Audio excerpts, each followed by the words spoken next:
In this video, we'll fix Windows Terminal doesn't work in Windows.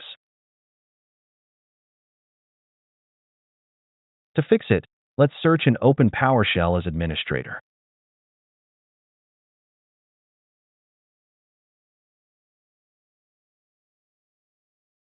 Run this command to refresh all pre-installed Windows apps.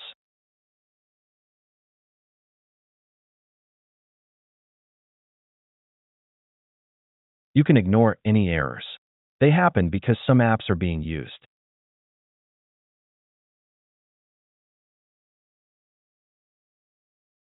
When finished, run this command to find and fix system files.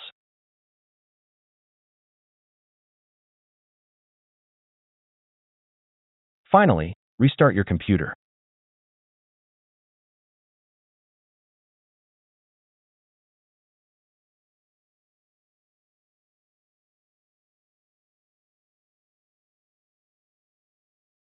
The problem should now be fixed.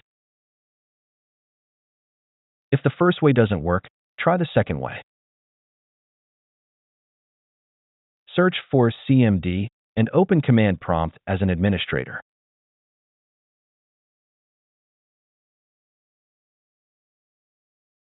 Run this command to fix the Microsoft Store.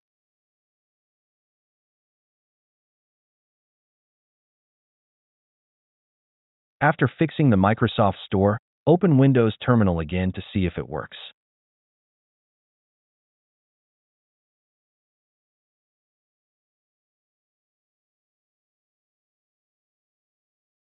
That's it.